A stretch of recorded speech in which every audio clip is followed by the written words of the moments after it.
Over the years, Deborah Jean-Baptiste-Samuel has presented the dramatic Oratory series, original poetry in performance with outpouring and overflow.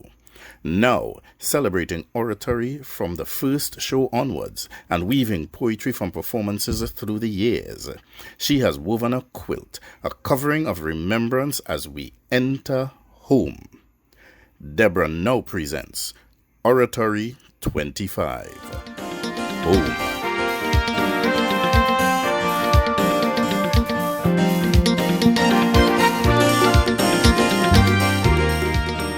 Home, the place for family, whether huge or solitary.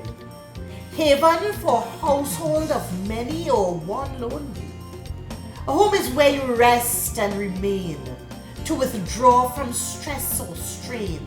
Shelter, safety, serenity, sanctuary. The habitation for life more abundantly. Yet, some pretend they are unaware of this concept of home. Sleeping at several houses all over the place. Tendency to roam. They awake confused in geography and in existence. For there is another address where they are to be in residence. Even birds build and secure a nest and abode. One place called home to nestle in family code. Birds take this very seriously. Mankind delusional when it comes to sanctity. So a man will sleep in Cedrus, Las Cuevas, Rampadalgas, and his real home is in Chagoda. Effect of wandering tactics on family very dangerous. Home, whether sanctuary or circus, solace or stress in defiance, remains a focus precious. Finding home is clear to even ants and Batchak. They stay there, go out for food and supplies and back. Turtles, even turtles have homing device, accurate and precise. Salmon, fish have sense of home waters, a return exercise that never falters. But man, he need a stay home chromosome, alter his system from that deviant syndrome. But pigeons have the example epitome. They fly and find home easily. In fact, they are known for stunning navigational ability, going home with ease and dexterity. With mankind, you have problems. Their sense of home dense. The pigeon has sound sense of orientation, finds home from point of decision and navigation. No deviation. Excellent geomagnetic field reception. Home as a beacon will never be abandoned. But with man, problems with man. We have GPS. We have Google Maps. We have Waze. And still, man can't find home for days. Meanwhile, the pigeon has home like a magnet, set like a pilot for that target. All systems set for home in a circuit on a rivet. Man probably need ankle bracelet or a prescription for home medication tablet.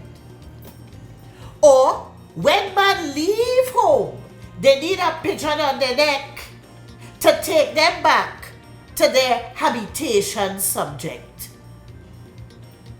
You mean to tell me in a pandemic, mankind cannot stay home? The country on lockdown, laws changed to reduce interaction, and people on the beach and they're having Zessa party. No mask, no social distancing activity. Is crazy, we crazy? Lord help me. In a country that earned #1 status already for good response to curb the virus jeopardy. You tell me, stay home, even the observation of the president. She says stick break in the airs like wisdom absent. Pigeons. Pigeons deliver messages. They deliver medicine all during World War I and II. Diligence and sense of return to the nest earned them awards. Pigeons. Named Paddy and Mary and Cher Ami. Gallantry and bravery. Pigeons. With mankind, map and compass has failed miserably. Pigeon I say no. Pigeon. No fancy bird of royal plumage, ordinary. Grey feathers but with home advantage. Grey matter braid of a bird leading with such a message. Stronger than human language. Wisdom of a sage for our faculty to engage. Home. Home is the place for food and for fun, also for foolishness and frustration. But one can enjoy affection with a companion, expression and passion, share a common vision and seal so many memorable occasions. A terrible option will be disrespect, fraction and confusion. Instead, communication, caring cushion, no lies and deception. Lord help us with home medication. We need to double the dose on prayers and supplication. Home.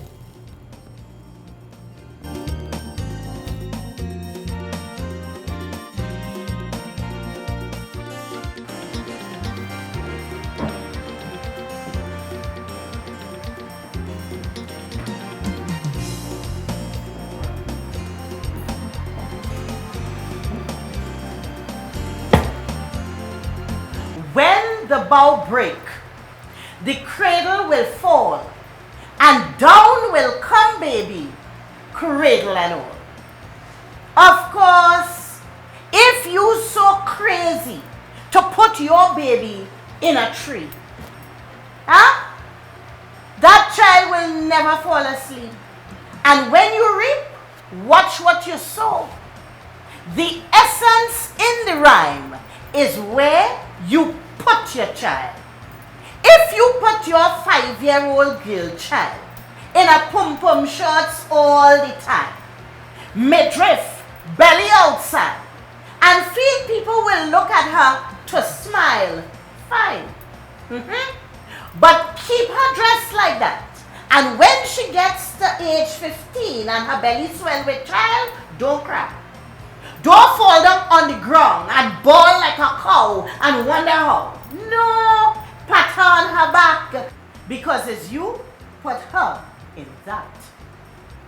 If you put your child in front the TV all the time, all he's seeing is man pumping bullets like he crazy, and beating woman like they're boobuli. You feel he will grow with empathy? No. With all that terror, he will end up with rob, rape, and murder, leaving people with their bone break and their blood splatter. So, you don't hold your head and scream and wonder how it is your boy child is no longer serene. No! Embrace and congratulate him out flat, because as you have him in that. Because when the bough break, the cradle will fall, And down will come baby, cradle and all. Huh? If you put your child in control at age 3, your 3-year-old you put in authority, well then connect with the asylum and admit yourself speedily. Because I'm watching something. I see a mother in discipline hit her child. One slap. You know that child turn around and slap her back. And that woman rock back, fold her arms like she waiting for somebody to clap. And she done with that. I say, oh. So when that boy reached age 8, he could put her by the gate because she put him in control. So she better know then, bang she belly to roll. The essence in the rhyme is where you put your child. I observe people find children who answer back cute. And when the reality of that error sink home in truth is then they regret. Before they boasting in a foolish way. You hear what she said? Where you feel she get that from? I tell you, this child is a comeback. I had an aunt just so. She sharp like a pin. She had an answer for everything. Is she get that from? It's like my aunt again that come. Well then, when your child rude and showing ingratitude, run to the cemetery and tell your aunt come back. Because she have your child in that. Where you put your child, the essence in the rhyme is where you put your child. So don't wait until it's too late.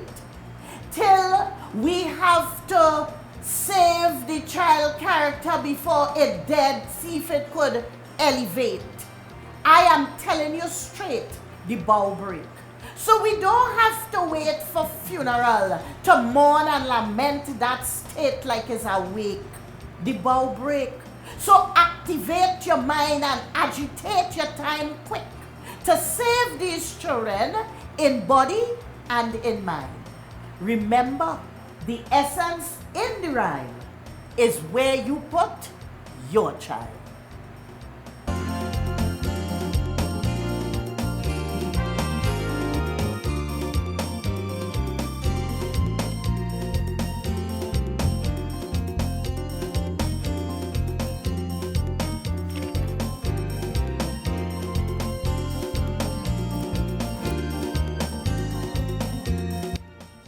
Understanding people, friendships, and relationships require scientific language. Chemistry, the science of the elements and their laws of combination and change. Now, as I contemplate upon it, they should make chemistry a compulsory subject. Because people quick to get matrimonial without a hint of relationship education. This thing called friendship is a science. You have to understand personality compliance. Like chemicals, not everybody would get along. Often you hear, my blood, it takes she. Leave your blood alone. It is your mind that is in control. Or sometimes you hear, I get in a bad vibe and the whole time you're watching the girl with cut eye. It's chemistry. Choose your partners wisely. Tell your children that repeatedly. Tell them to choose their friends with sense to minimize regret. Other people are friends for years and they just don't know why. On a deep inner level, they combine. The elements and the properties for beneficial existence abide. You see, you have to know people and what they have inside. Do a litmus test. To minimize the mess, know all who is acid from before to ease distress. In chemistry, it is all about understanding nature, attraction, and personality to remove tragedy.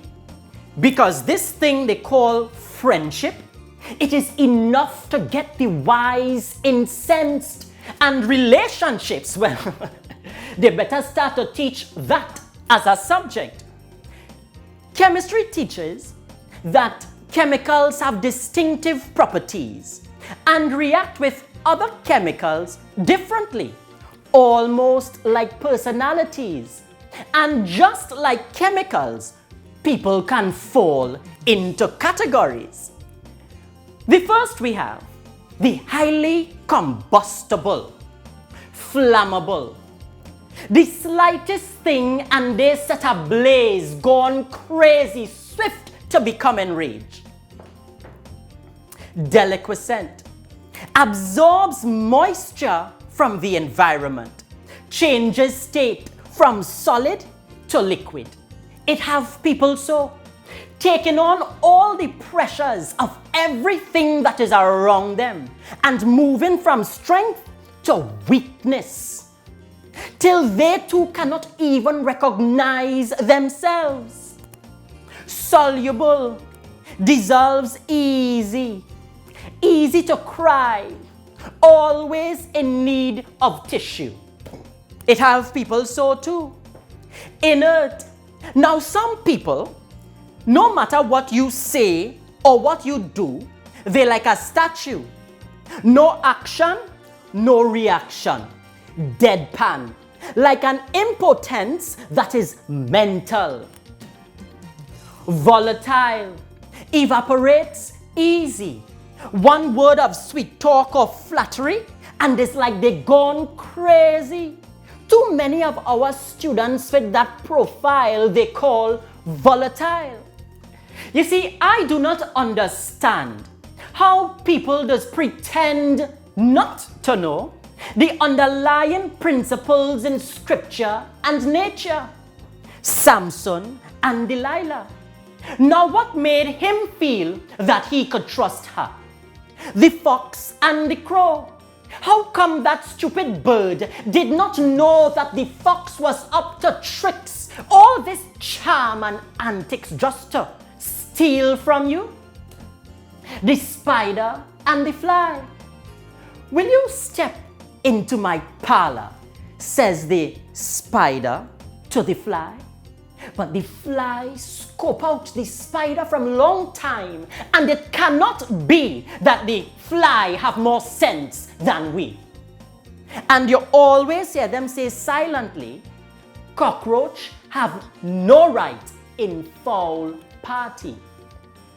That is why we have discernment, a basic spiritual survival ingredient. We must let the children grow with the Holy Spirit in the Word of God, so that admonition and education can operate as a sword to cut down the nonsense in the brain, to choose their friends with sense and not under popularity strain. We must teach them to abstain and not denigrate their name. In the matters of relationship, let not wisdom be remiss. People are like chemicals. They have properties and they have reactions. So for lasting peaceful harmony with surety, tell the people to study chemistry.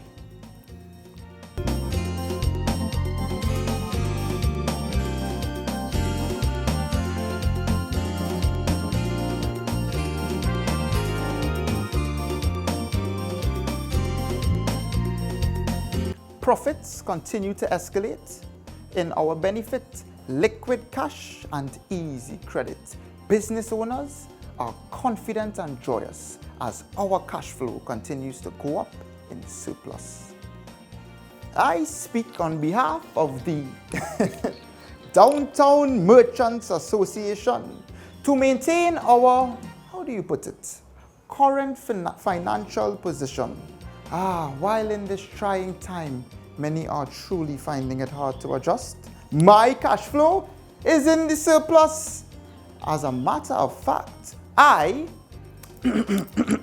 we have put systems in place to protect our interest. In the area of security where bandits see us as easy prey, imagine they see us as easy prey. I vow to keep the shops open night and day. You see, among the merchants, we have an alliance, an unspoken pact of profit compliance. As a matter of fact, we can give prices an unexplained increase, for the buying will never cease. Solid liquid cash, inflate prices, never slash. For they depend on us for daily existence, as we the merchants provide our customers on every accordance. And goods of ostentation, for those who relish finery and fascination, we cater for every customer and import goods of fashionable grandeur. Our current dilemma is what to do with the money. Some have already decided to build a monopoly. Invest, expand, put a barrier to entry, spend freely, drink some out at the pub, or flirt with the smallies. Spread love and support to more than one family. Too much money to worry about minor matters. Profits are up and we have an abundance of shoppers. While many try to figure out this current social problem and condition, I will indulge in the flow from this expedition.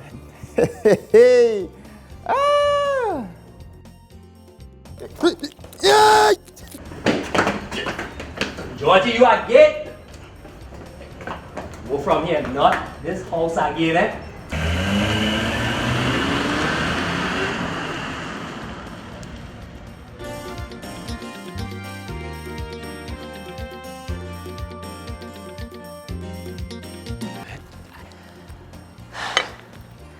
Georgie Porgy, pudding and pie, kissed the girls and made them cry. And when the boys come out to play, Georgie Porgy ran away. You see this right here? This is a thesis, and it requires much interrogation and catharsis. Firstly, who is Georgie? Huh? What manner of male is he? Significance of Porgy? And the inclusion of pudding and pie? Why? Why?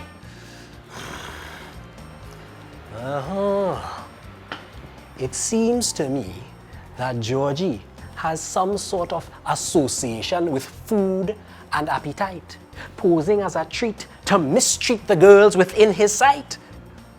So he kissed them, huh? He had every inclination and opportunity. And that is what made them cry, made them victims so easily. But Georgie, he need one good hard slap because he know his actions are an attack. So when the boys come out to play, of course he run away. Georgie playing games, he only on kicks, but is afraid, he afraid licks. He knows that if he's caught and brought to account for his actions, there will be swift and terrible retribution. And where are these girls now? What has happened to them? How many of them? There are too many of these kissed girls as this revelation unfolds. Now, theories on Georgie could fill an entire library. Certainly, he has a roving eye for the ladies. He might be a bad boy. He might even be a pretty boy.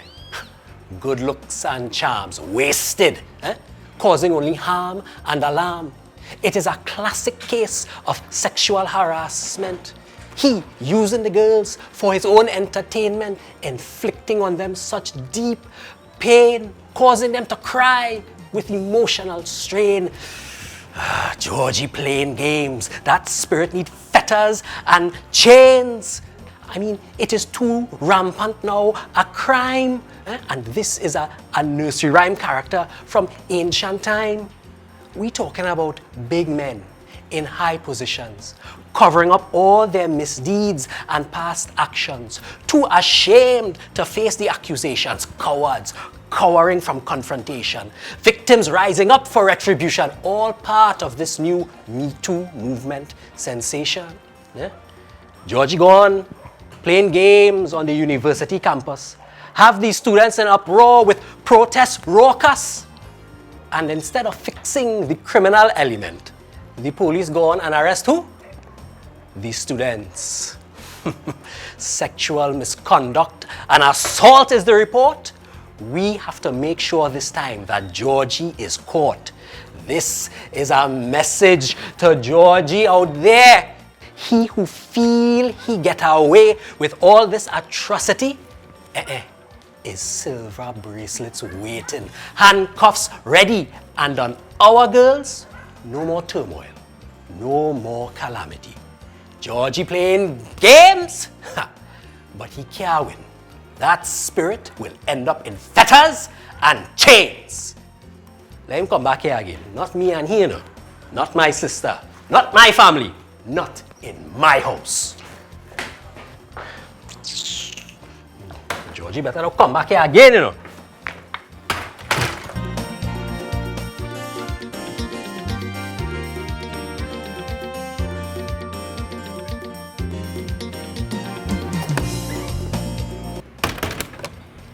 I hope I do not have to sing a calypso filled with lamentation and woe before people begin to comprehend the dangers facing their children and all near and distant family just from dangerous proximity to infection and bacteria of spiritual disease.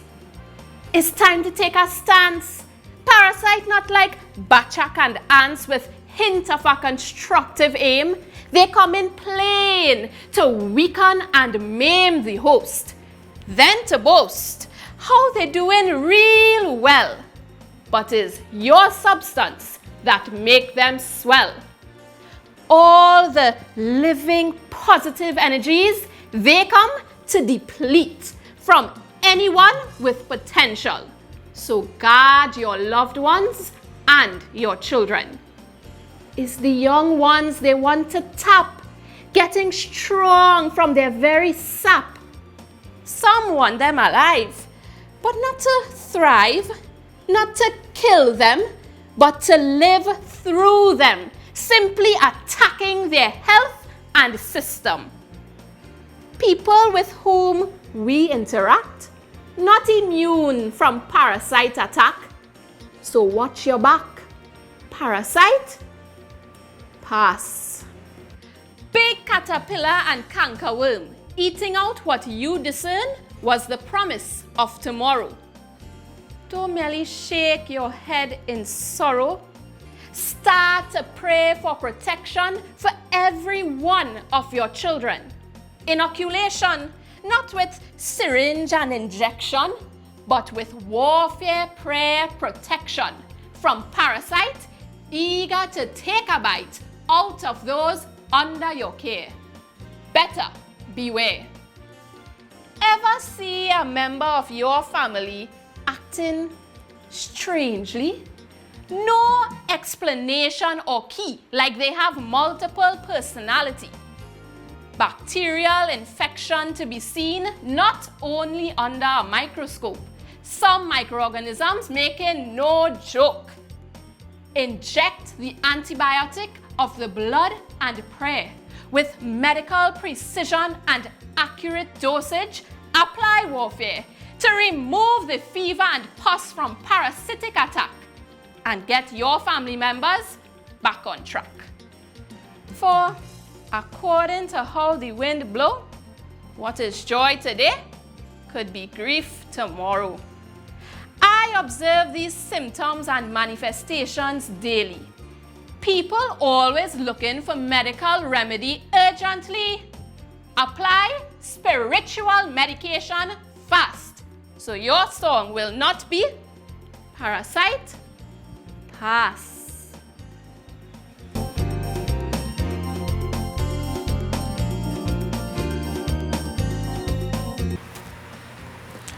Vigilance.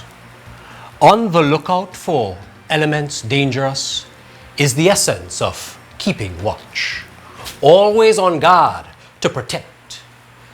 Keeping an eye out for the enemy or a suspect. In your home, you have to be at attention because defending your family and property requires keen observation.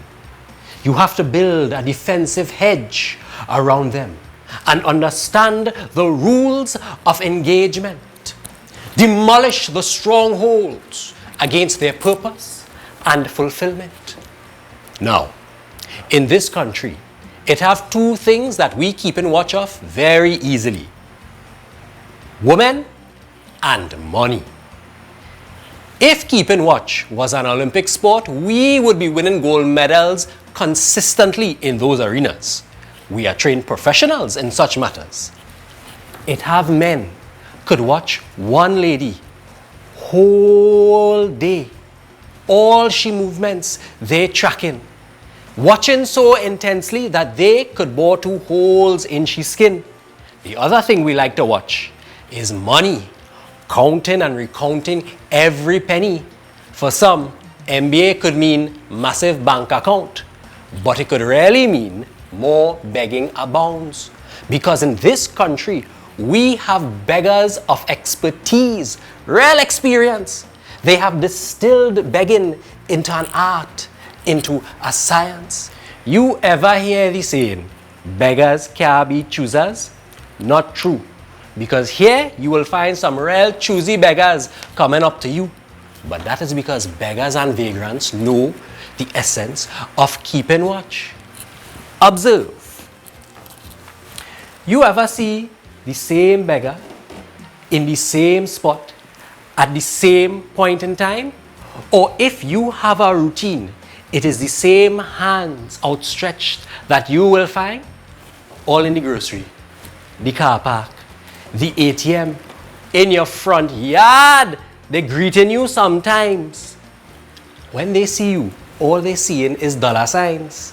And they can be very picky if you do not produce bills of a certain kind.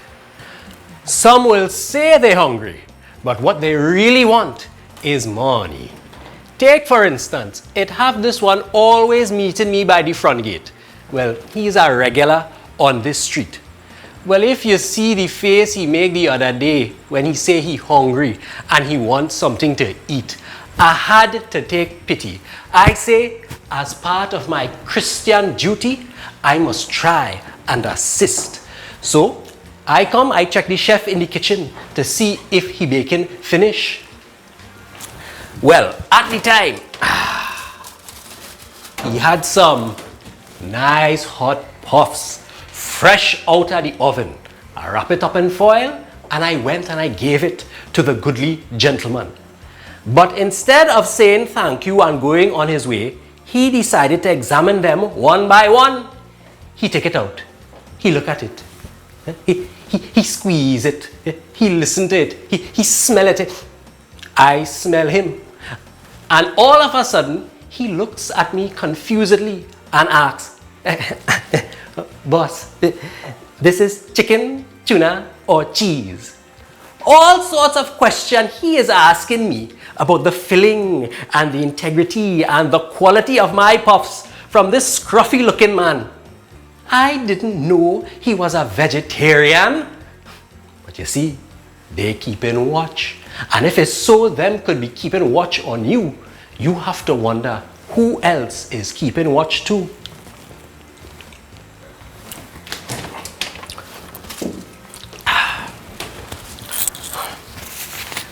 Because you see, thieves as well understand the essence of keeping watch.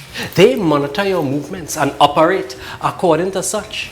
Watch, just the other day, a couple streets away, this family lock up their house, go on abroad on vacation. Soon after, scaffolding went up with what looked like painters by occupation. Well, like even the neighbors get catch and all, because by their reports was some lovely, beautiful strokes of the paintbrush. Real painting. All this time was some old thief posing on that same scaffolding. Each window they trying and prizing for the slightest opportunity of an opening. So it was doubly surprise when the owners returned to this country, the house well painted, but inside empty. Thieves know the strategy well. They're recording your entrances and exits. They're recording your timing. I could even fool your neighbor with tricks. And we're so high-tech now. We have security system with all kind of light, motion light, surveillance light, timed light, UV light, LED light, all kind of light. You would swear we're so bright. All it means is bandit don't have to walk with torchlight. And when they reach inside, is clap, light come on. Clap again, and light gone off. And so as they finish with one room is, and on to the next one. And we reach a state of technology now. Imagine you could remotely control your lights, your gates, the very security system of the premises where you reside. But bandit, all they need to do, steal, hijack your phone, your tablet, and they will have you compromised. You could have the best security if you not keeping watch. They will find a way inside. And catch the joke. The very same smart device that you have is what they're using, and that come equipped with torchlight. And check it. The most valuable player in a robbery or heist is not who?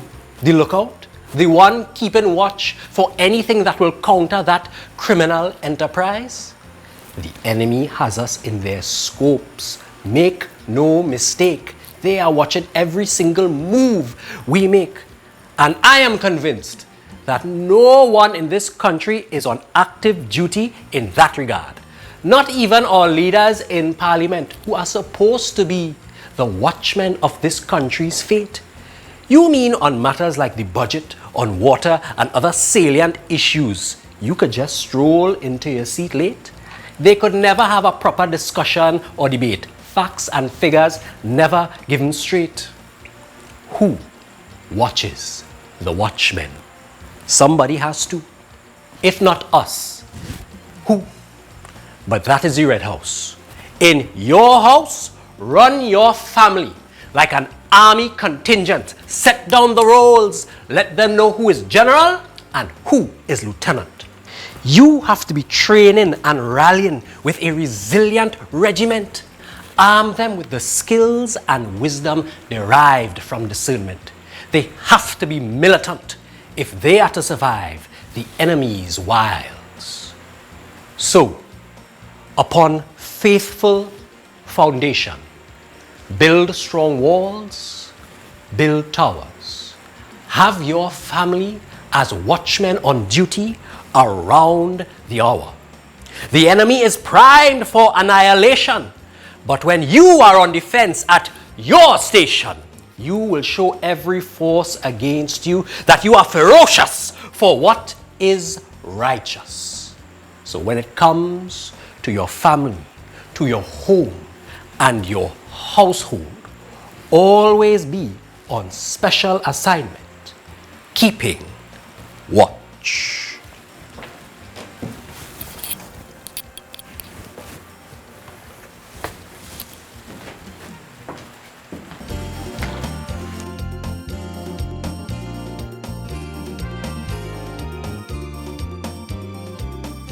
Is only mango tree with mango on it does get pelt.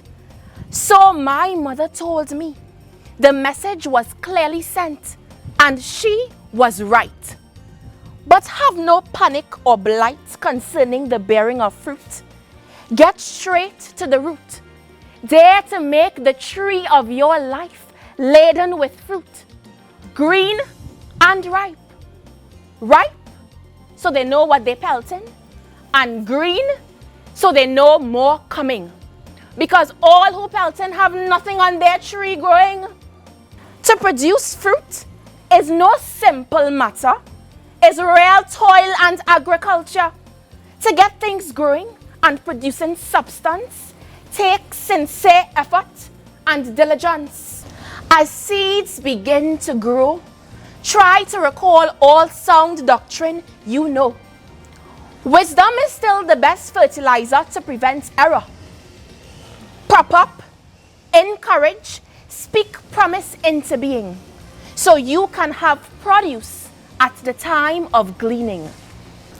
Be on the lookout for parasite and weed that will come to suck the sap from your dream.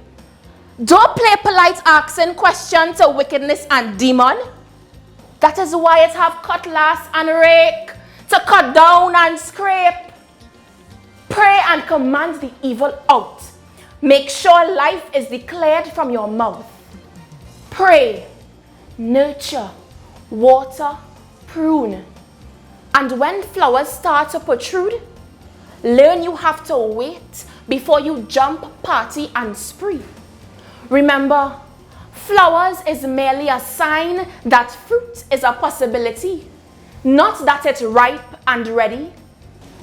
Consider all God's blessing and bounty when fruit starts appearing in plenty. Be like a tree planted by the river of water, yielding fruit. Your leaves will not wither, and in all that you do, you will prosper. Just remember, have courage like reinforcement, because it's only mango tree with mango on it will get pelt.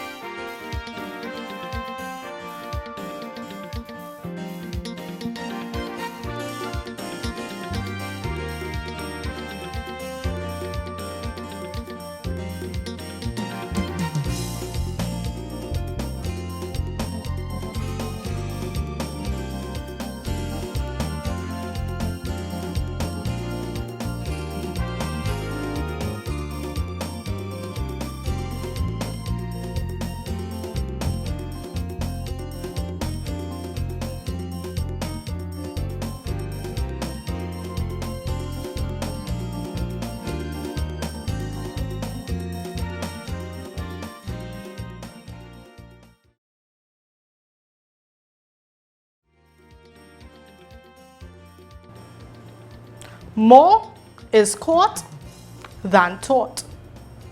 Where marriage is concerned, parties must be quick to learn from the wisdom in Proverbs, in Scripture, and from words of the elders. Wisdom and experience teach great lessons. Old man on short stool see further than young man on tall tree. The old man sits there quietly, but don't discern if one marriage partner have a deputy. The tree that is not taller than you cannot shade you. You can only learn from the one with more experience. Before marriage and family, parents used to check the intended spouse's genealogy, quirks, traits, and family history. Don't bring that fella here to visit or inside. Man who does cussy mother will beat his wife. That girl is trouble. Everything falls, and her tongue have a sting. Come see me and come live with me is two different things. Young couples realize only later on. Marriage sweet, marriage sweet. Bamba you go see am. Before the child leave home and to marriage fly, picnic does be in bungalow and a jupa does give them sweet eye. You in your fine house do not be lured for less. A change in standard of living is stress. Get cage before you catch a bird. Tie goat don't know what hell loose goat does catch. Theater girl is not matinee girl. Like you get stupid suddenly. Bazodi. And in heat, what they give you to rub, you eat? Make sure the spouse is employed fully. You can't make love on hungry belly. And you can't have champagne taste and more be money. You will be frustrated constantly. Running back home to mommy when your knickers in a twist. You cannot be going back home to reminisce. How you make your bed, you will have to lie in it. Hurry, hurry, bird, don't build good nest. Watch the man carefully. Know what he is and ain't. Putty and paint don't turn sinner into saint. A man convinced against his will is of the same opinion still. You see the animal, but you don't see the beast. What parents could not fix as a child, wife wasting time to try. What morning sun not dry, evening sun can't dry. And if it ain't come out in the wash, it will come out in the rinse. And if you only intervene out of interest, is don't put your mouth in husband and wife business. But don't tell your business to the marriage and the parish. On family, mother, daughter, sister, brother, cousin, blood is thicker than water. But house never too full for family. House full, kitchen full, but not even a thimble full.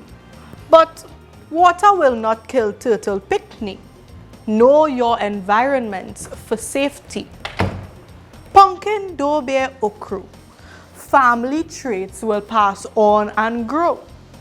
Like begets like. Differences show.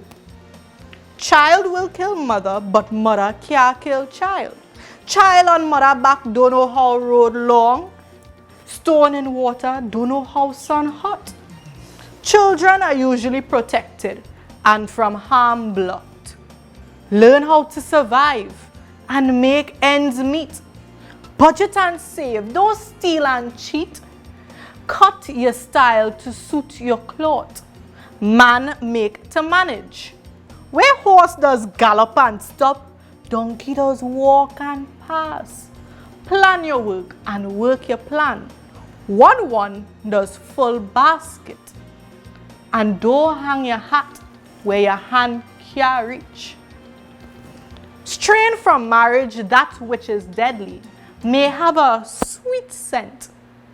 All cassava have same skin, but all don't taste same way. On the one quick to find fault, criticizing like his verbal assault. Monkey don't see his own tail. Satan correcting sin. Pot calling kettle black. Empty vessels make the most noise. Beware. Don't trouble unless trouble you. Forget the message. Beware the messenger. Hold on through the night, for joy cometh in the morning. You can't get the rainbow if there was no rain. When betrayed and disappointed, laugh and cry live in the same house. What you expect from a bag of coals but dust? Kobo don't know sponge cake.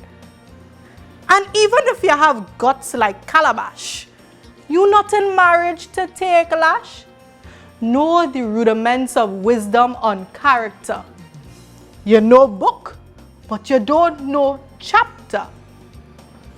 More is caught than taught. Wisdom must be diligently sought.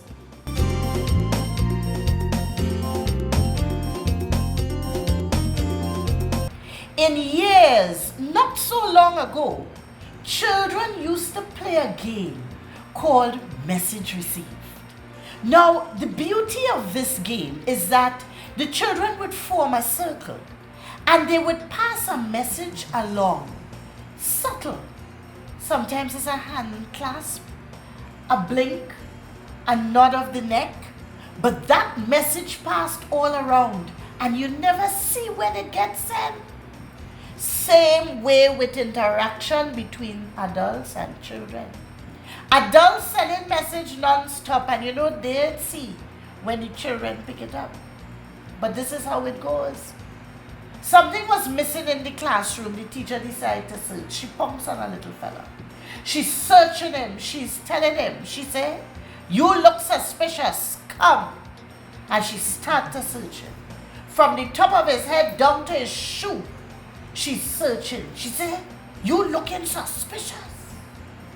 That little boy didn't like that at all. He went home. He complained to his mother. He said, "Mommy, something happened in school today. Miss searched me. She said, I looking suspicious." The child said, "Mommy, you find I looking suspicious? Miss said, I looking like a thief then." The mother listened carefully. Next day she gone in the teacher's head. Mother gone to tell the teacher, "Miss, my son explained to me what took place here yesterday. He said you find he's looking suspicious. I want you to look at my son. Look at him real good. Squinch up your eye. Yes, you look. You find my child looking suspicious? Eh? Now if you tell me he don't close his mouth, he always have his mouth hanging over me looking like he a little stupid, I could understand that, but suspicious, you said my child is a thief." A message gets sent there. The little boy is standing up right there, he's listening. So he have his mouth open and he looking a little stupid. In addition to which, the teacher find he looking suspicious. That remained in that little boy brain. By the time he grew up, what he saying? He telling his children same thing. He tell one of his daughters, "You have no sense. The film Star Trek between your two ears, you only have space inside your head." Now this kind of cycle could continue for centuries if we don't recognize what it is going on with these messages. But now we cut out what is important. Games in school used to send messages to teach children lessons for life. They cut out all the games in school. They cut out games, home games, school games. No games are being played. Children on a laptop, they on a tablet, they on a cell phone. We cut out games. We cut out what is important. If you feel you could have a child, dry their eye when they cry and give them food and they'll be fine, you're wrong. Don't even believe you could send them to school to learn something. School is teaching them nothing. You better believe it. Because lessons for life and what is their purpose as they grow, they're not learning that in school. You have to teach that home. But the games used to help you, you used to have to talk less when children get steeped in the games, but we cut out. We cut out hairstyle, we cut out jeans, we cut out everything is a computer age, so it's edit, delete, and replace. We have everything. They even cut out giving children purge at all. Children don't get purge. So when you see them walking and they're shaking like they're nervous, so that is not hip. That is not style, that is worms. You see, the games used to teach important lessons that children need to learn. Now the only lessons children get is lessons to pass exams. Whole time the concentration and focus is on lessons to pass an exam. Before school is lessons. During lunchtime is lessons. After school is lessons. Saturday is lessons. Sunday is lessons. Public holiday is lessons. Lessons and more lessons. And with all that lessons, it only serves to lessen what in the children's brain. Yeah? I say they need to pass a law against this lessons thing. With all this lessons, when they go in the exam is multiple choice. Shade, guess. Shade, guess. Children get a nightmare, anxiety attack and palpitation to pass an exam. So much lessons.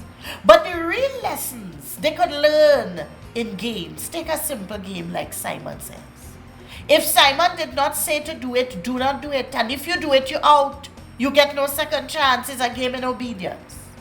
Take a game like In the River, On the Bank. Oh, wow. That is a game where you have to basically psych out. You have to use discernment and perception to see what the one calling the shots may say. And you have to be quick. You have to be sharp. You have to be agile. When it's time to be in the river, you're in the river. When it's time to be on the bank, you better be on the bank. In the river, on the bank. You had to have your head screwed on right. But now we have a generation, they head wrong side like Dwen. They don't know where to be. They don't know when to be in the river. And they don't know when to be on the bank. Take a game like the farmer in the Dell. Now, that is a beautiful game. It presents a sense of order for the child. It presents a sense of logic, order. The farmer in the Dell. Think, reflect. There's a farmer in the Dell, farmer in the Dell. Hi-ho the cherry, oh the farmer in the Dell, and the farmer takes a wife. Now listen carefully. Number one, the man is employed. He's a farmer. He's in a Dell. The man have land, he have house. You understand where I'm going with this? The man is employed. He is in the Dell. He have a house before he could reach to take wife. But now man ain't working nowhere. They have no land. They have no house. And they go and say they're taking wife. Oh, farmer in the Dell. And the farmer takes a wife. You did not hear a woman went down in a Dell looking for a farmer. And after that, what happened? The wife takes the child. Did I say more? The wife takes the child. And then we have the child takes the nurse. It's plenty hard work to see about one child. You have the farmer. You have the wife. You have the nurse. Now you don't even hear about that. The children home by themselves. The children must be very confused. And that game have order going all the way down, you know. Not only children confused, animals confused now.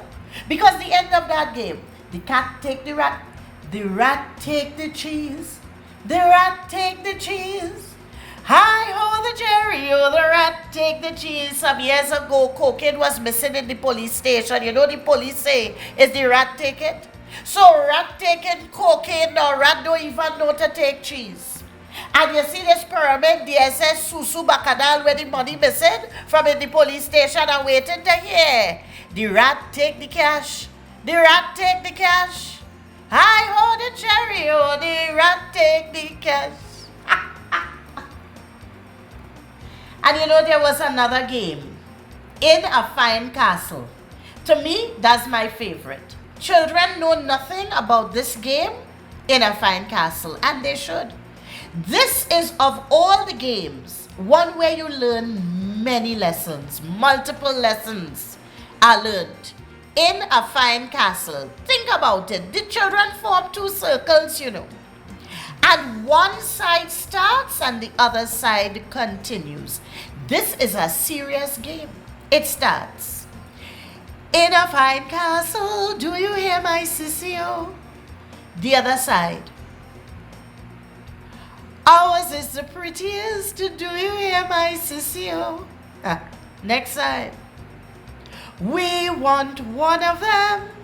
Do you hear my sissy-o? We want one of them. Do you hear my sissy-o? You see what's going on there? Hear the next part. Which one do you want?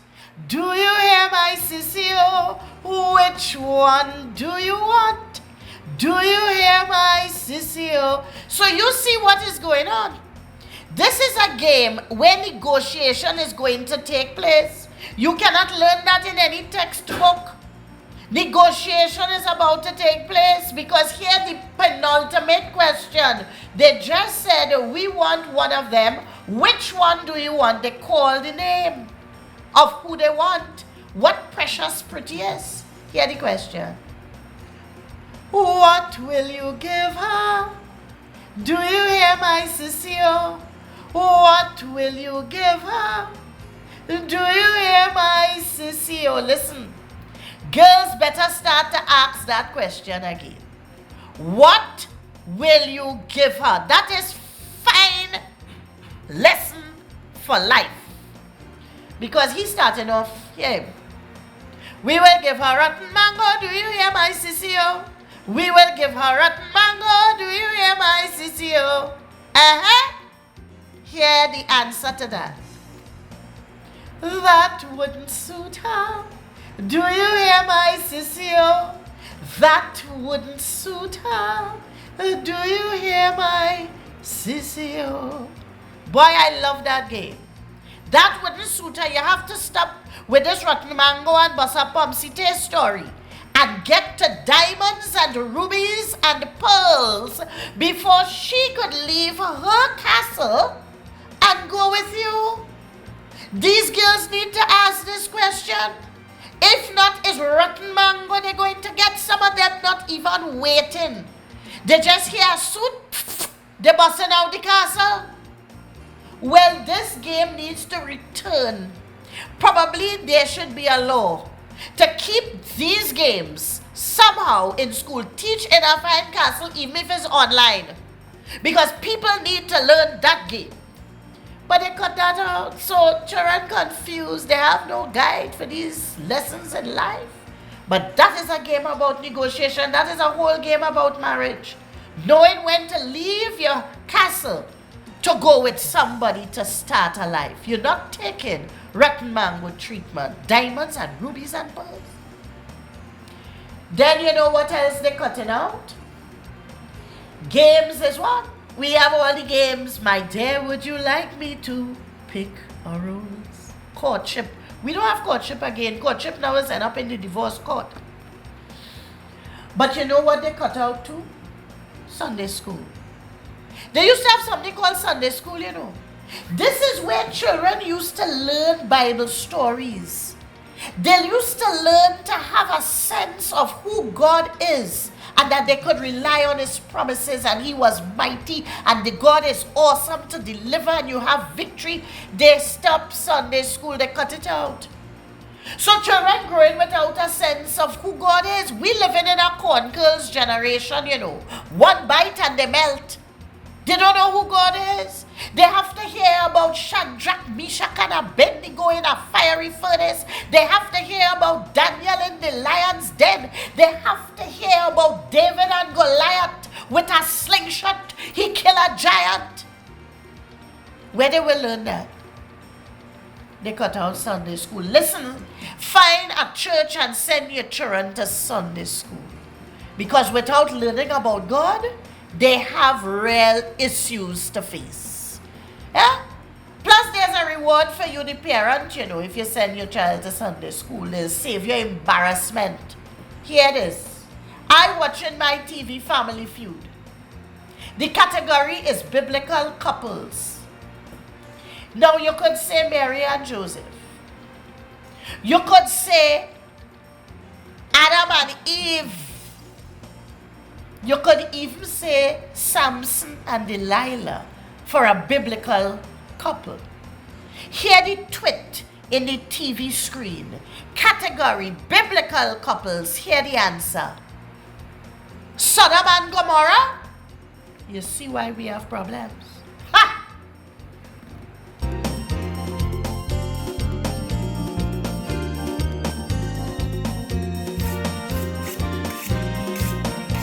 Salt, pepper, onion, celery, ginger, clove, nutmeg, and rosemary, cinnamon, thyme, and curry. Wait, that's 11. Let's see. There must be 10 for this recipe. Meditate diligently. No time for time. Eliminate speedily.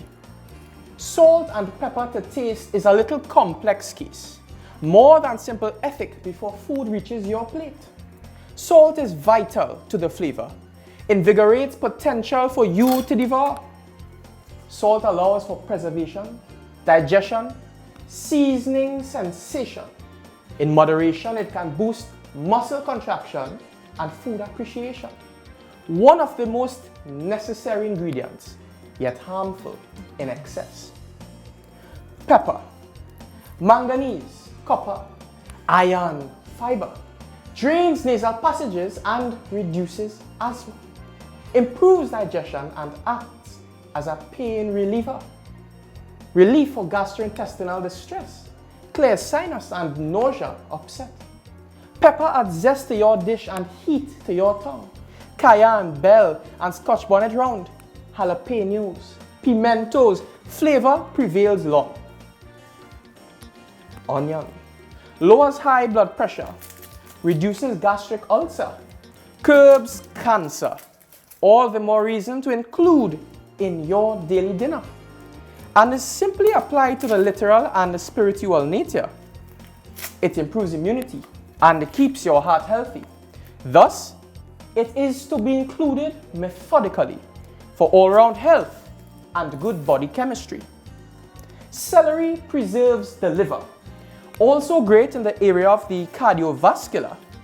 Clove is colossal for its energizing fix, and like a science or arithmetic, such is its power as an antiseptic and analgesic.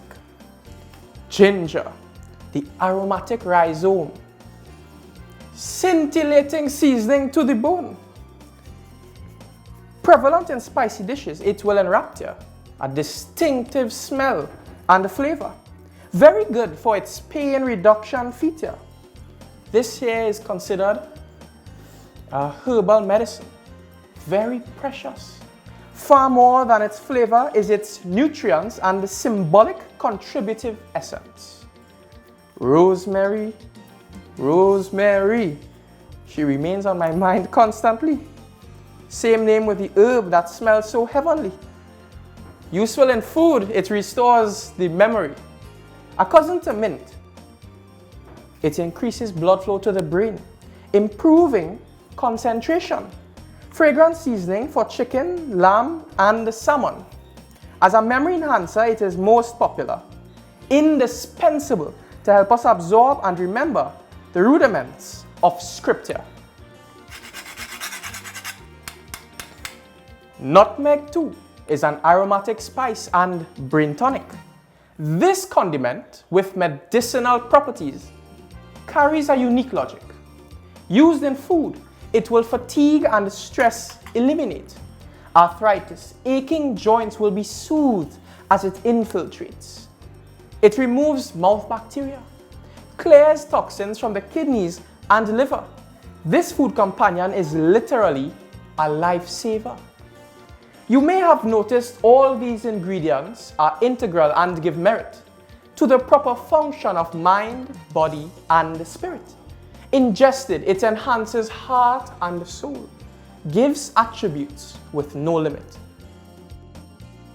Cinnamon and curry seal the potency.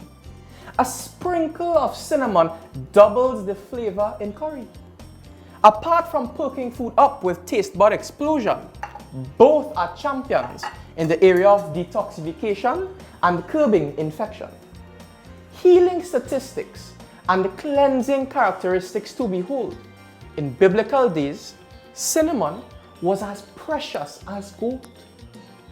You see, condiments have a subtle power, more than their taste and flavor.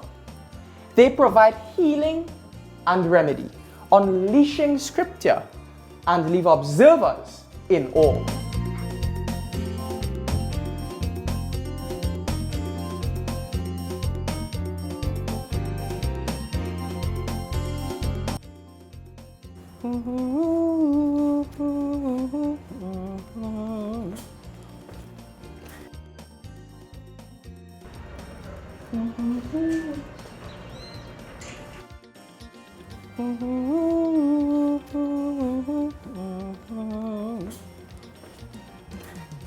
Each day I read the newspaper is another tale of horror. My heart could get palpitations just from trying to grasp what's taking place on this island. But now I am filled with comprehension as I realize a clue in this situation. This country suffering under medical condition. Long ago, it was old people who used to get sick. Now is the young people who sick. It's like some kind of disease take a strong hold. It all in the music. Young people, you know how many people in their 20s have diabetes? And you must hear the names. Is sugar, honey, sweet. It's like they on a sugar overload. I observe them passing here all the time in the road. They have a weakness for sweetness.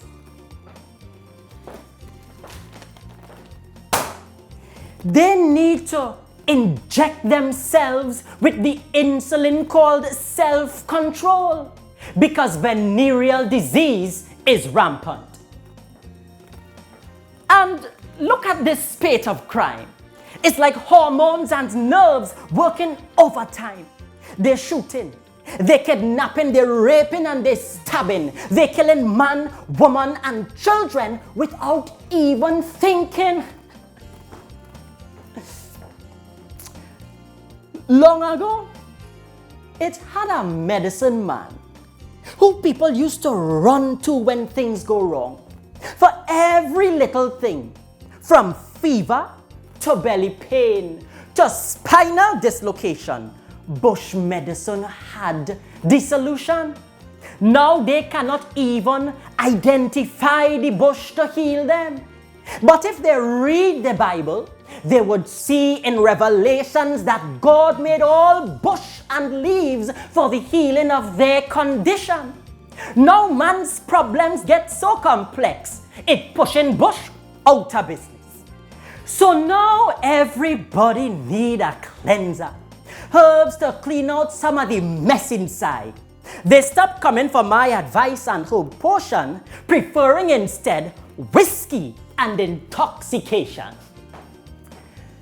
Man piaba, woman piaba, tan fall back on lemon grass, mini root, gully root, granny backbone, bitter sally and stinking toe, coraily bush, coolie bitters, flatter the earth and ironweed, sweet broom, foul tongue, wild daisy, that good to cool the body.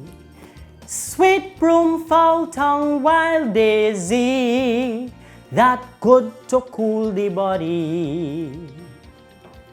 Nowadays, a cleansing need more than bush, and cooling requires ice. Because when you hear a man say he blood hot, you need to watch it. Man slashing their wife with knife as if they're doing arm exercise. No value on a life. Then they stand up dripping in blood after the slaughter and bold in court. Not guilty, Your Honor. Sounds to me like they need a proper clean out. A purge from all the mess inside. It's like two demons squeezing a gallbladder in their chest. We have to pray to remove the heart of stone and replace it with the heart of flesh so that people can have feelings instead of hatred manifest. You see, if it's not heart trouble, well, it had to be the liver. Because people drinking alcohol nowadays like it's tonic, and then they're wondering why it is they're feeling sick. You ever notice how people just take medicine and alcohol? When they're taking medicine, it's by the sip and the spoonful. But when you see them, it's rum by the bottle. We have to do something in this country to heal the present malady. We cannot allow this nation to sink so low down just because people refuse to deal with the medical condition. Man kill wife, woman in strife, children exposed to pain and vice, syphilis, jaundice, prostitution, bribery, malice and corruption, insanity, malnutrition, child abuse and assassination. If we really want healing in this nation, pure prayer is the solution. If we really want healing in this nation, pure prayer is the solution. Pure prayer is the solution.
I realize food, always on my mind, is our main ingredient in the images we cooking up. If you stop to digest the amount of expressions and proclamations linked to food, you will realize what we eat flavors what we speak. Ask somebody how they going. Hear them. Pork a pork, no beef. And if somebody always angry or moody, we say, she bite up, or he don't eat nice. Man quarreling hell hard, making big commotion. When the partner show him how he wrong, just so, he boil down like Baji. And when you want somebody to relax when they perturbed, just tell them cool your herbs.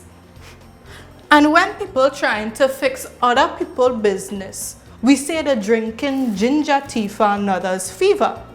And when you don't take proper time to do something, we say that hurry, hurry cook will burn down kitchen.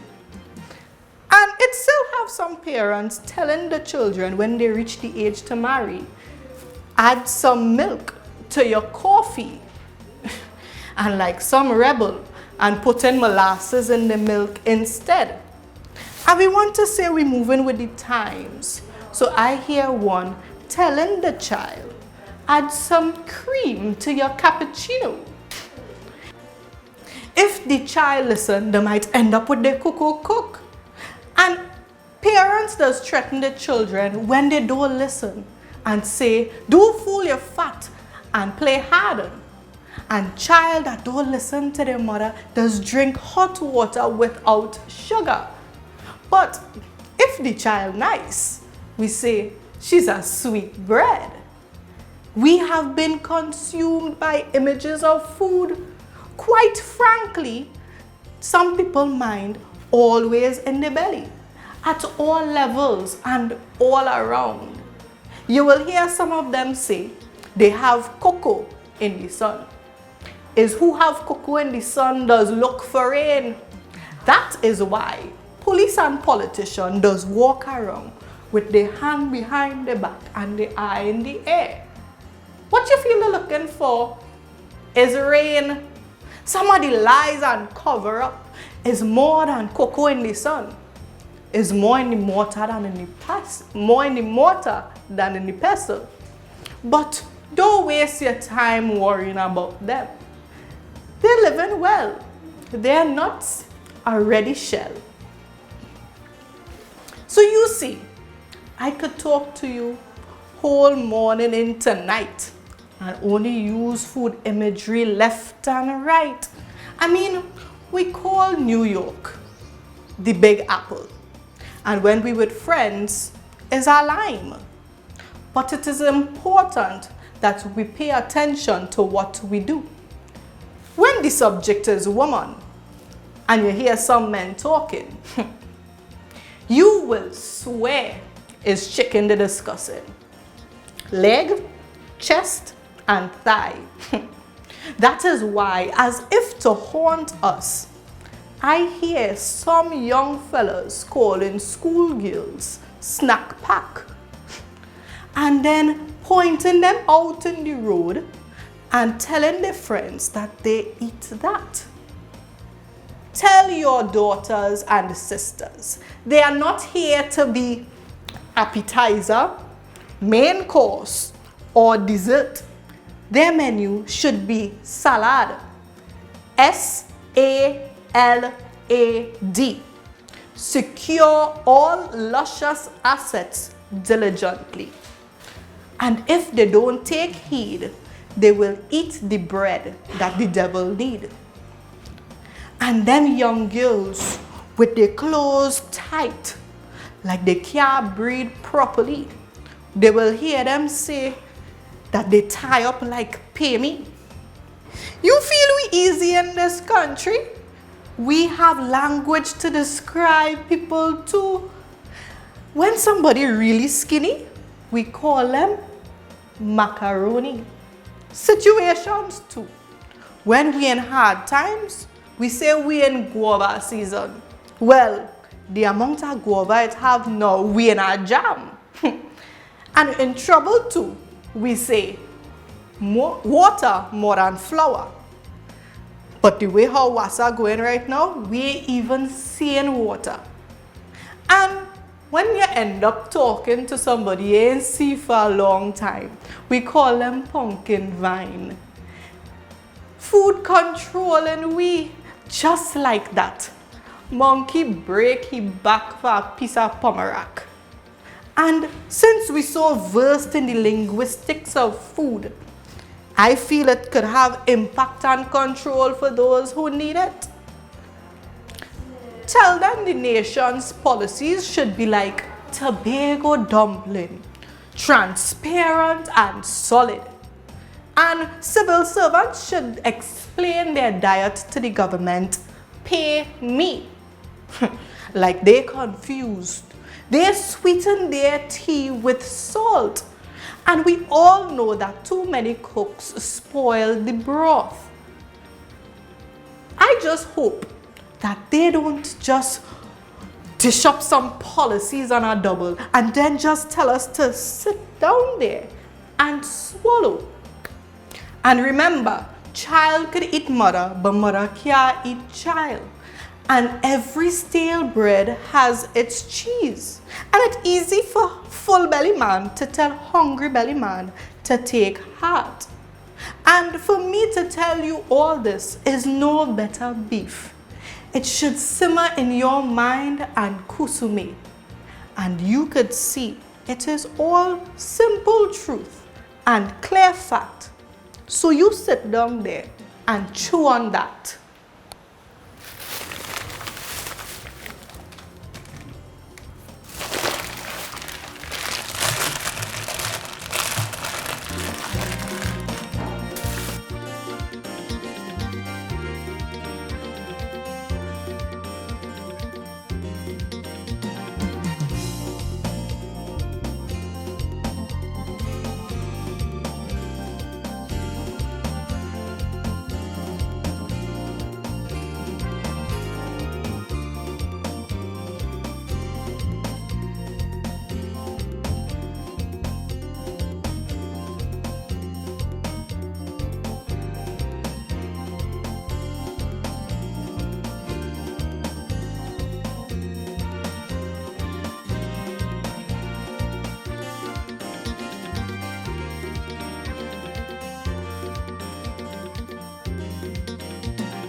Caribbean soul food, green fig, boiled plantain, stew creole with garlic, ginger and pimento, coconut milk making every pot swim with sweetness. And you ever taste coconut shrimp? Caribbean soul food is a tasty pepper pot mix-up. Breadfruit oil dung, pigtail, steamed carrot, callaloo and cuckoo. Smell the pepper from the beef stew. Sancoche, macaroni pie, and if that common fowl only knew the seasoning waiting for him to complete the brew. Caribbean soul food. Rice alone is a long list. Bhaji rice, curry rice, split peas rice, black eyed peas rice, pumpkin rice, pigeon peas rice. Wow! And if you had meat in it, it's pilau. That tasty 2 or 3 kind of meat and rice dish with seasoning and pepper to taste for all to relish. Caribbean soul food. Not a stingy meal for one, but a lavish spread for all. And if you're from a big family, better still. The more people come is the more food sharing with friends. When you're eating all together, like the taste does be sweeter. Caribbean soul food. Tal curry, baigan, karaili, curry goat, bodi, masala for garnish. Mango cochila on the side if you wish. Buttered yam and a salt fish with peppery okra is a zesty dish. Shark and bay, crab and dumpling, I getting hungry just from counting. Oxtail soup, pastel is mouth-watering. And I have to mention fried plantain. For fruit juice, we have passion fruit, tamarind and pawpaw to choose. Sorrel and ginger beer. Pineapple, pawpaw and pomsite. People in this region should never go hungry. My aunt is always say, God smile when he turn his attention our way. He give us food for living of every description, blessing in ample proportion. Well, now I have to eat. Just talking about it get my belly peaked. Lord, we food too sweet. And it have more, you know. Coconut bake, jira pork, smoked herring, soursop ice cream, and black cake like his wedding. Caribbean soul food. Excuse me. The food here calling. Pay me. Cassava pone. Sweet potato pie.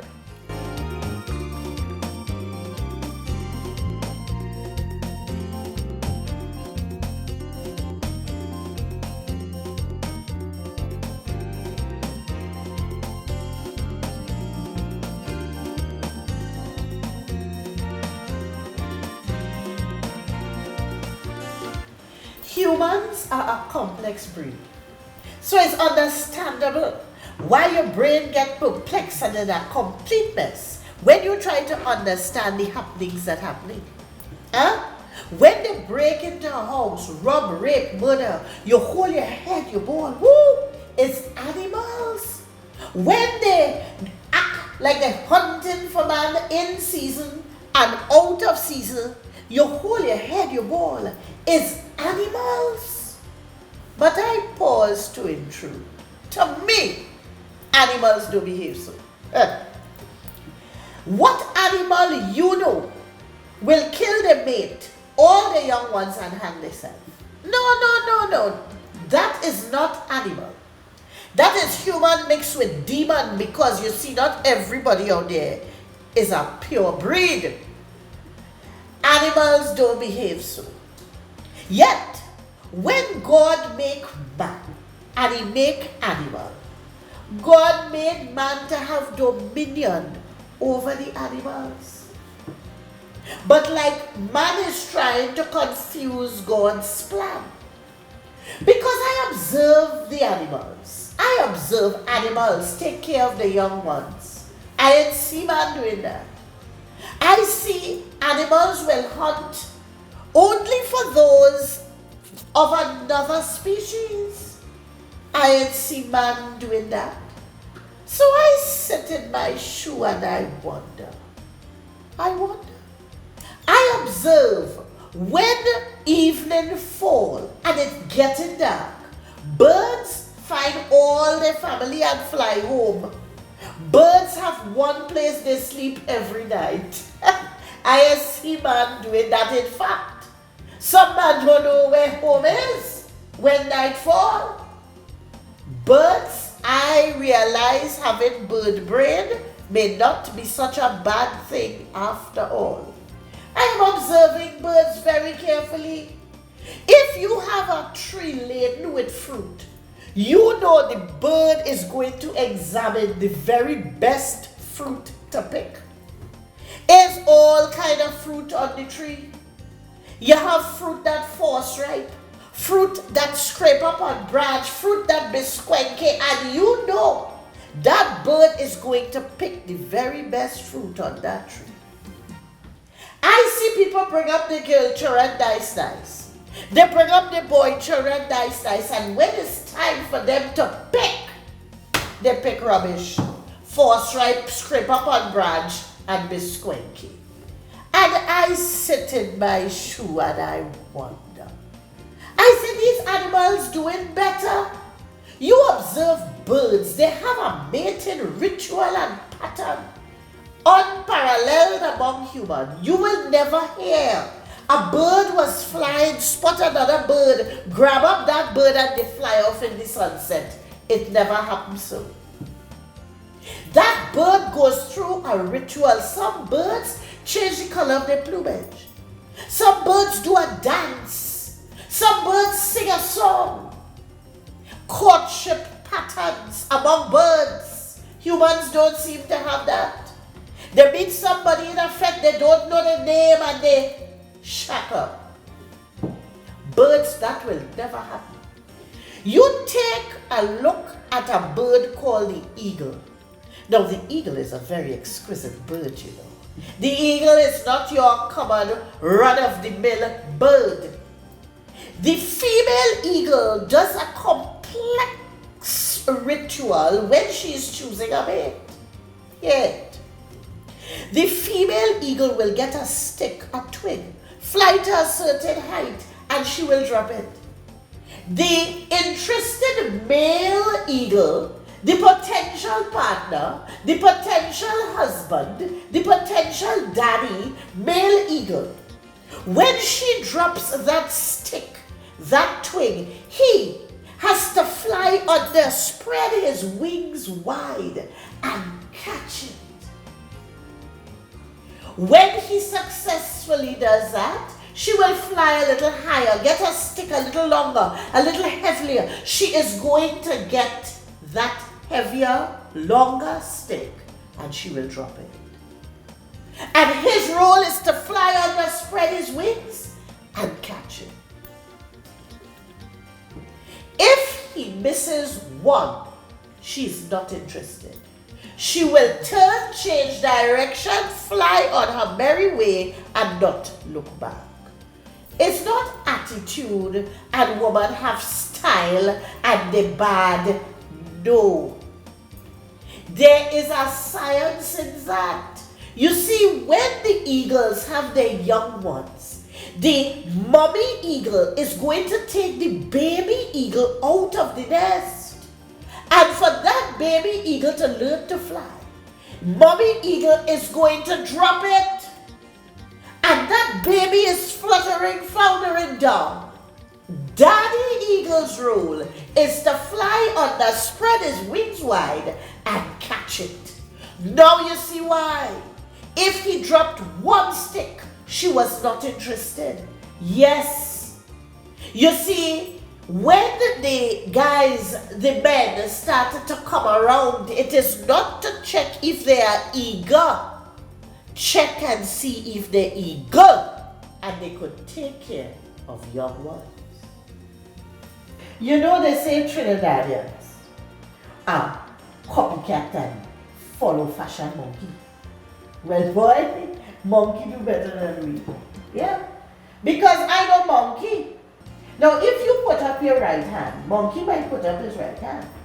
If you stick out your left foot, monkey might even stick out his left foot. But if you jump off a building, monkey not jumping with you. Right? You see, even the monkey realize you have to decipher. You have to cipher before you could decide if you're going to fall see a Jamaican will leave Jamaica and go and live in America for 20 years. When you find him, he's talking Jamaican.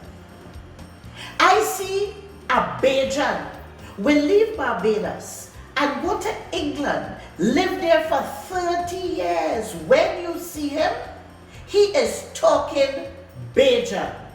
A Trinidadian will go into a garbage dump for 10 minutes and he will come out talking rubbish.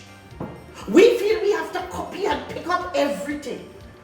So monkey doing better than us. Another thing I see, people could learn and copy, but they don't know what to learn and copy. You mean to tell me you can't teach children to say good morning? You can't teach children to copy that? People don't know how to teach their children to say good morning. What a pity. Children walking past adults and will not say good morning. People don't know how to copy, to teach their children to say please and thank you. What a pity. I know growing up in my mother's house, these are things you learn home. I tell you, home is an awesome place. It is saturated with memories and lessons. Home you learn that. Home. Say please. Say thank you. In fact, my mother used to have it in a song. My mother will just start to sing. And if you can't understand, you better hum along. She would sing, 2 little magic words that can open any door with ease. One little word is thanks, the other little word is please. What happened with that? We can't teach children that. Huh? This is why the children are the best that they're in. We could teach animals though. We could teach an elephant to balance on a rolling ball. We could teach a tiger to jump through a hoop. We could teach a pigeon to carry a message and come back home. We could teach a dog to fetch a newspaper and bring it, and you tell me, parents can teach children to say please and thank you, but we copying everything else. Something wrong with humans. And this is why the children have problems. You go in the school, is problems. The children have to do an exam, is problems. Basics they cannot learn. To get into the youth camp some years ago, basics. Singular and plural.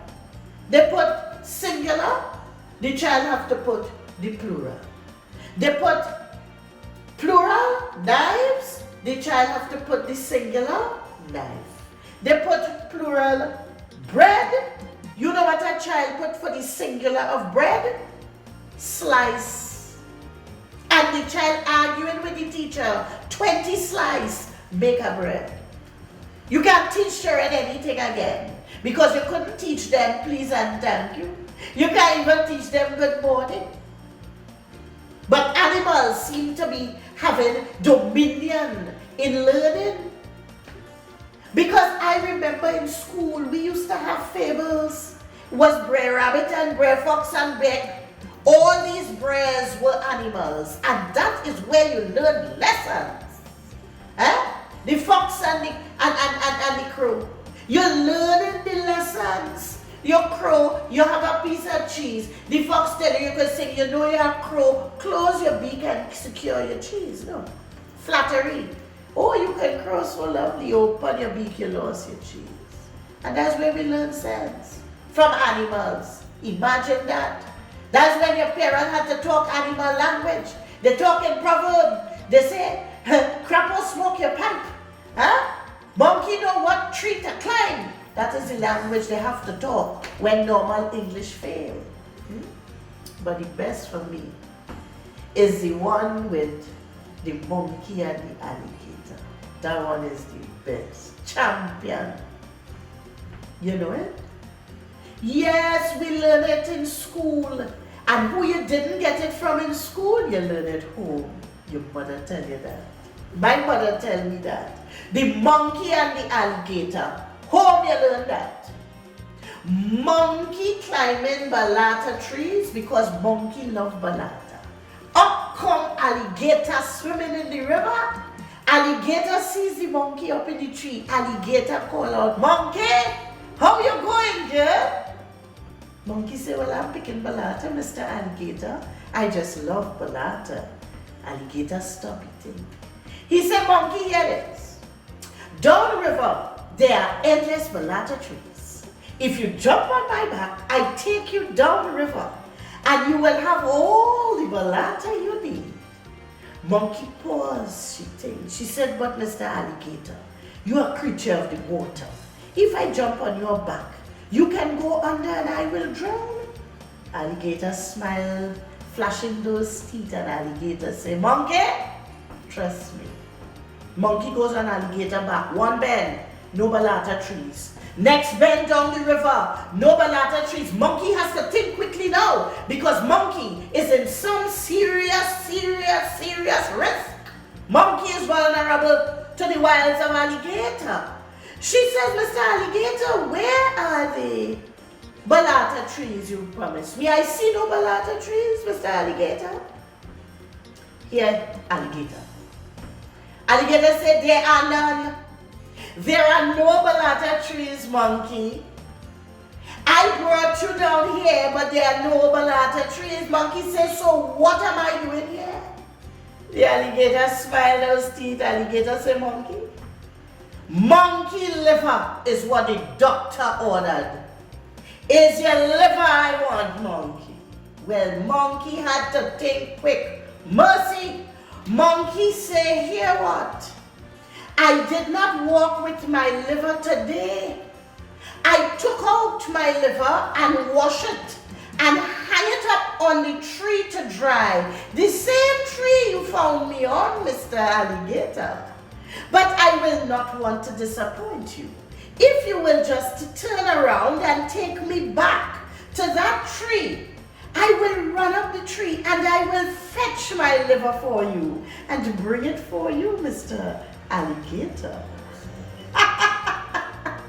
Well, alligator fall for that.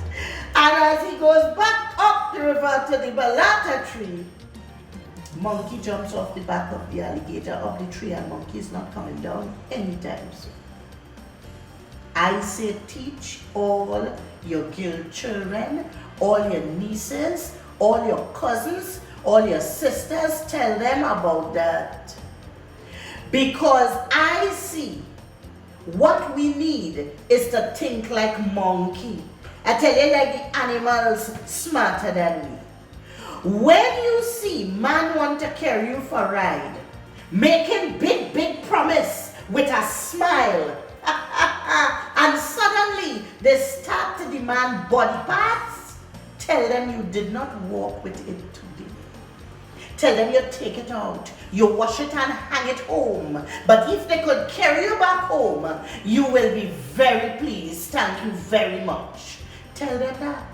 Tell them you didn't walk with it today. Because monkey do that. And monkey can have more sense than we. So I sit and I ponder these things very carefully. And I say, my God, is it that the monkey, the animals, could be doing better than we? So I encourage you, get back with sense speedily.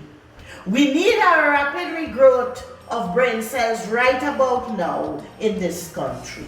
And try to pray and ask God to ensure that in all our activity, the animals not do it better than we.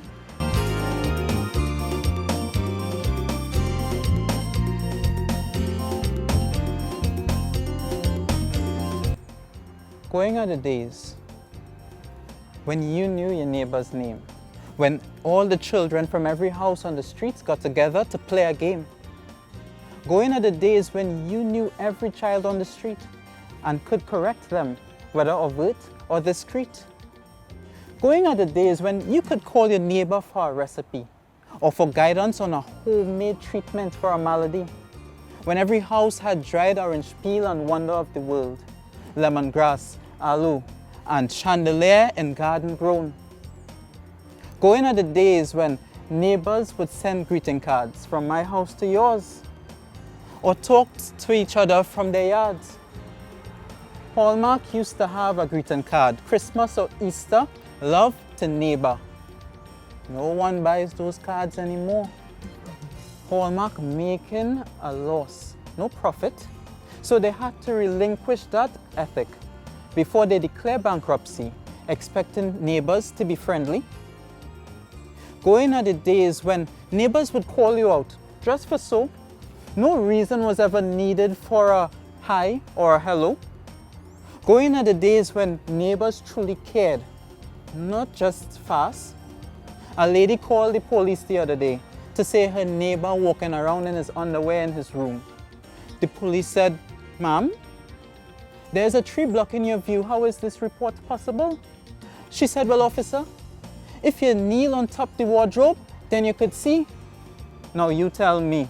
She has to have a doctorate in macro technology.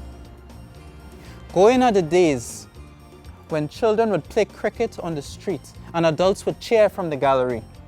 Now, someone could die on the street and the neighbors would not even know.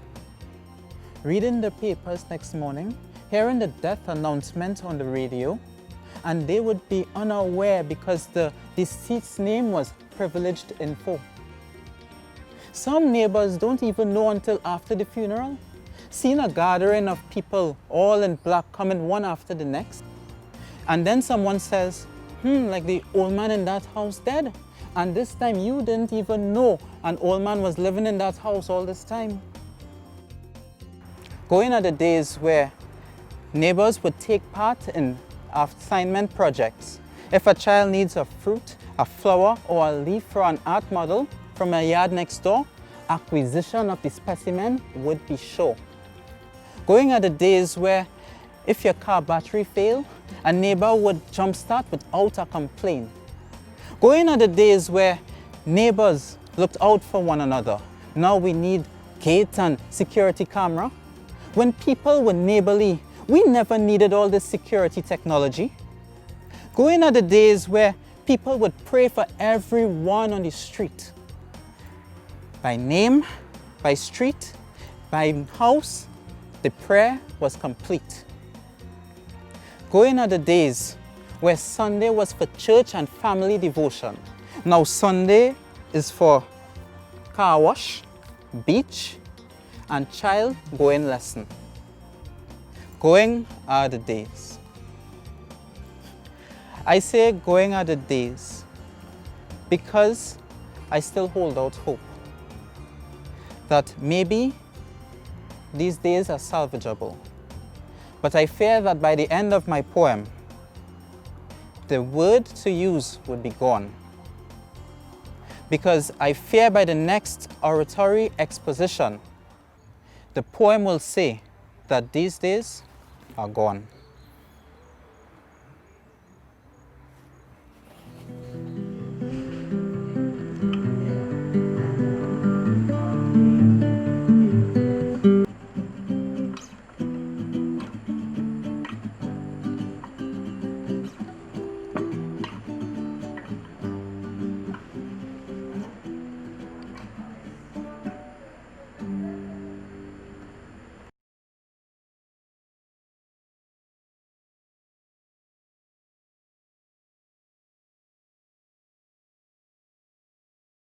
For this reason, I remind you to fan into flame the gift of God which is in you through the laying on of my hands.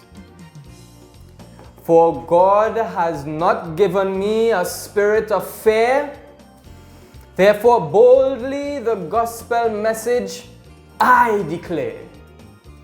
3 services daily, preaching with vigor and energy, so people will turn to Christ and protect their destiny. Sometimes with exhortation until my throat is sore. Admonish, encourage, rebuke and implore, yet still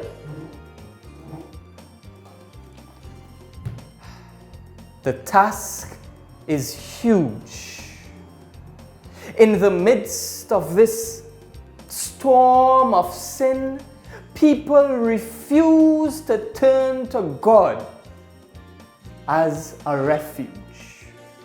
Sermons are heard on street corners or near pubs in the hope that no more violence or vice erupts, and to reach the hearts of those ensnared in a life of evil beyond compare. Bullets from bandits, temptation from strumpet. In fornication they revel, intoxication from whiskey, brandy, kill devil. And what could really kill the devil, they run from.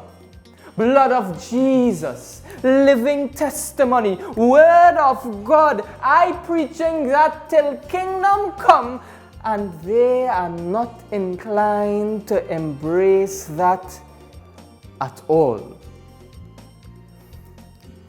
I have fine-tuned sermons with skillful exposition to alert the populace of divine retribution, still by their sustained action and chosen sinful satisfaction, they remain, never reaching potential, doomed to destruction. So, I must persevere, God's holy word and living testimony share, to fill all with the consciousness of salvation and righteousness. And I will continue to proclaim, if God's people who are chosen by his name shall humble themselves, pray, seek his face, turn away from their wicked ways, he will hear them in heaven, forgive their sins, and heal the land. His years I trying to get people to understand. But the preaching will continue, even if it affects only a few. One by one, those who believe will come, preaching will go on, saints will grow strong, God will reward those who heed his call.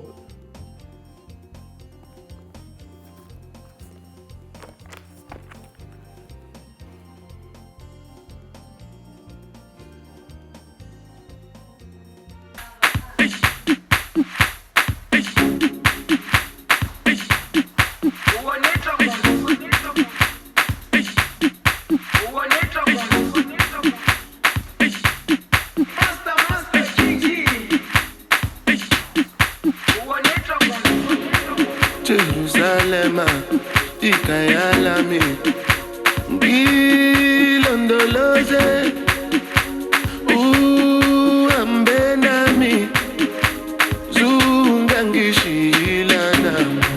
Jerusalem, ikayalami, ngilondoloze, uhambenami, zungangishilana.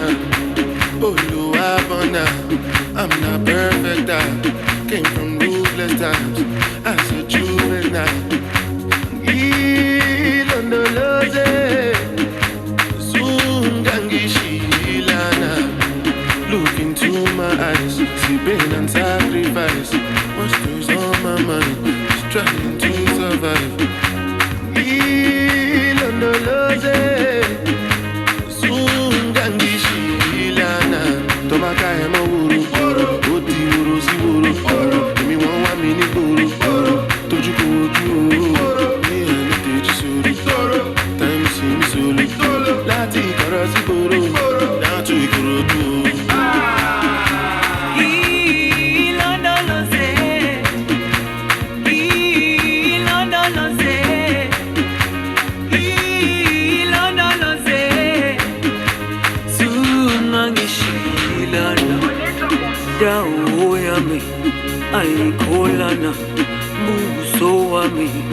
awukholana ilondoloze zuhambe nami dawo yami ayikholana buso wami awukholana ilondoloze zuhambe nami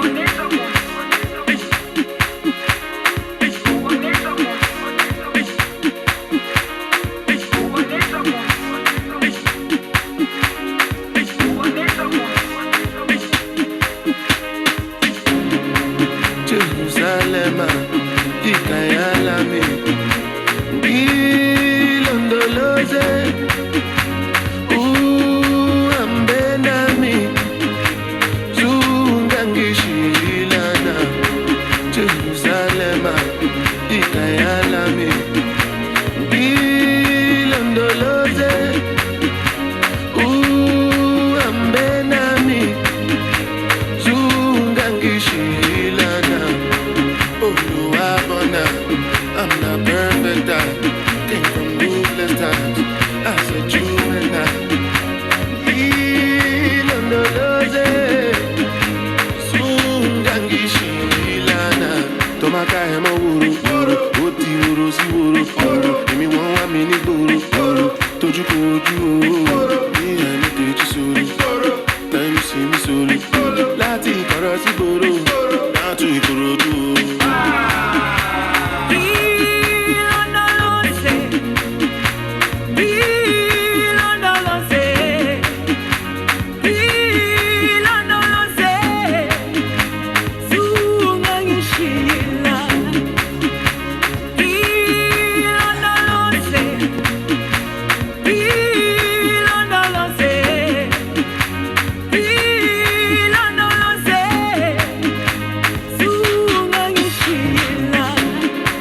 Jerusalem, ilondoloze, uhambe nami, zungangishilana.